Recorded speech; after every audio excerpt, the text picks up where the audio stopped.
ಓಂ ಶ್ರೀ ಗುರು ಬಸವಲಿಂಗಾಯ ನಮಃ.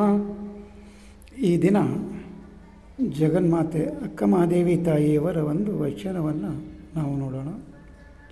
ಕಾಯ ಕರ್ರನೆ ಕಂದಿದಳೇನಯ್ಯ, ಕಾಯ ಕರ್ರನೆ ಕಂದಿದಳೇನಯ್ಯ, ಕಾಯ ಮಿರನೆ ಮಿಂಚಿದಡೇನಯ್ಯ, ಕಾಯ ಮಿರನೆ ಮಿಂಚಿದಡೇನಯ್ಯ, ಅಂತರಂಗ ಶುದ್ಧವಾದ ಬಳಿಕ ಚನ್ನಮಲ್ಲಿಕಾರ್ಜುನಯ್ಯ, ಚನ್ನಮಲ್ಲಿಕಾರ್ಜುನಯ್ಯ, ನೀನೊಲಿದ ಕಾಯವು ಹೇಗಿದ್ದಡೇನಯ್ಯ, ನೀನೊಲಿದ ಕಾಯವು ಹೇಗಿದ್ದಡೇನಯ್ಯ. ಇಲ್ಲಿ ಅಕ್ಕಮಹಾದೇವಿ ತಾಯಿಯವರು ಈ ಕಾಯ ಅಂದರೆ ನಮ್ಮ ತನು ದೇಹ, ಈ ದೇಹದ ಬಗ್ಗೆ ನಾವು ತುಂಬ ಮಹತ್ವವನ್ನು ಕೊಡ್ತಾ ಇರ್ತೇವೆ. ಈ ದೇಹದ ಹೊರಗಿನ ಒಂದು ರೂಪಕ್ಕಾಗಿ ನಾವು ಬಹಳ ಜನ ಒಂದು ಬಣ್ಣ ಇರ್ಬೋದು, ಕರ್ರಗದಾರ, ಕೆಂಪಗದಾರ, ಬೆಳ್ಳಗದಾರ, ಭಾರಿ ಚಂದ ಅದಾರ ಅಂತ ಏನೋ ಆ ಬಣ್ಣದಿಂದನೇ ಅಳಿಯೋದು.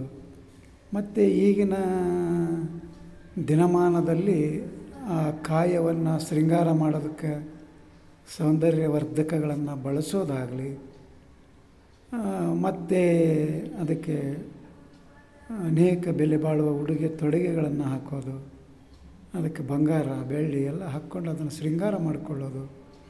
ಈಗ ನಾನು ಅಂದರೆ ನನ್ನ ಕಾಯ ಚೆಂದ ಕಾಣಬೇಕು, ಸುಂದರವಾಗಿ ಕಾಣಬೇಕು, ಅವ್ರಿಗಿಂತನೂ ನಾನು ಚೆನ್ನಾಗಿದ್ದೇನೆ, ಚೆಂದದೇನೆ ಅಂತ ಹೇಳಿ ಜನ ನನ್ನನ್ನು ಹೊಗಳಬೇಕು, ನನ್ನನ್ನು ಪ್ರಶಂಸೆ ಮಾಡಬೇಕು ಅಂತ ಹೇಳಿ ನಾವು ಈ ಹೊರಗಿನ ಕಾಯದ ಬಗ್ಗೆ, ಈ ದೇಹದ ಬಗ್ಗೆ ಅಥವಾ ಈ ತನುವಿನ ಬಗ್ಗೆ ಹೆಚ್ಚಿನ ಒಂದು ಮಹತ್ವವನ್ನು ನಾವು ಕೊಡ್ತಾ ಇದ್ದೇವೆ.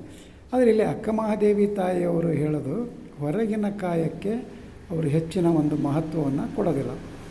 ಅವರು ಎದಕ್ಕೆ ಮಹತ್ವವನ್ನು ಕೊಡ್ತಾರೆ ಅಂದರೆ ಅಂತರಂಗದಲ್ಲಿರುವಂಥ ನಮ್ಮ ಮನಸ್ಸು ಏನಿದೆಯಲ್ಲ ಅದಕ್ಕೆ ಅವರು ಮಹತ್ವವನ್ನು ಕೊಡ್ತಾರೆ.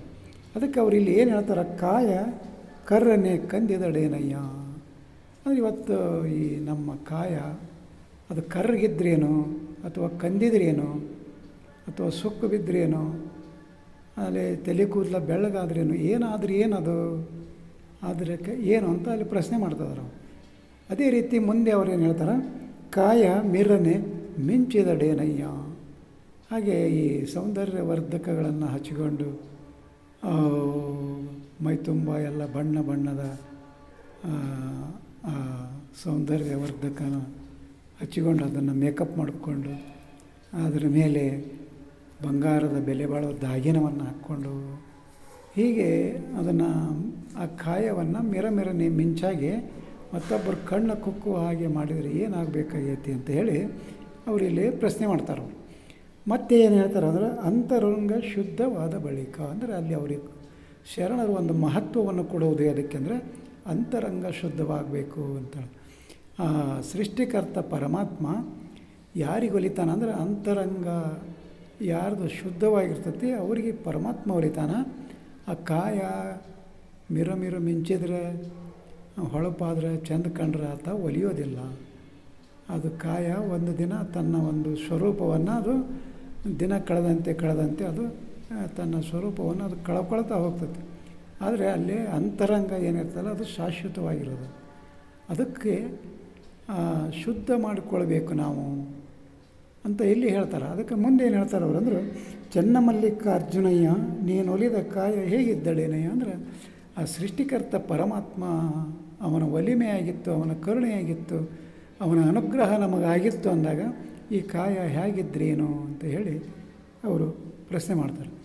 ಅದಕ್ಕೋಸ್ಕರ ನಾವು ಸಹಿತ ಈ ಬಾಹ್ಯ ಕಾಯಕ್ಕೆ, ಬಾಹ್ಯ ಈ ದೇಹ ಸೌಂದರ್ಯಕ್ಕೆ ಹೆಚ್ಚಿನ ಒಂದು ಮಹತ್ವವನ್ನು ಕೊಡದೆ ಅಲ್ಲಿ ಅಕ್ಕಮಹಾದೇವಿ ತಾಯಿಯವರು ಹೇಳಿದಾಗೆ ಅಲ್ಲಿ ಒಂದು ಕಡೆ ಹೇಳ್ತಾರೆ, ಅಂತರಂಗ ಶುದ್ಧವಿಲ್ಲದವರಲ್ಲಿ ಇರಲಲ್ಲಯ್ಯ ನೀನು ಅಂತ.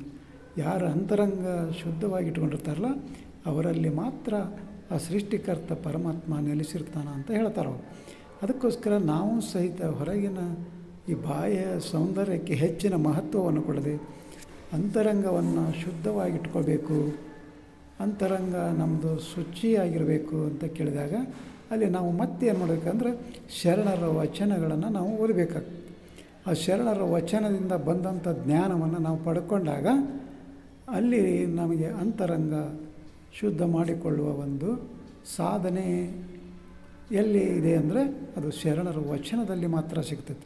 ಅದಕ್ಕೋಸ್ಕರ ವಚನಗಳನ್ನು ಓದೋಣ, ವಚನವನ್ನು ಪಚನ ಮಾಡಿಕೊಳ್ಳೋಣ ಅಂತ ಹೇಳುತ್ತಾ ಈ ವಚನಕ್ಕೆ ವಿರಾಮ ಕೊಡ್ತಾ ಇದ್ದೇನೆ. ಶರಣು ಶರಣಾರ್ಥಿ.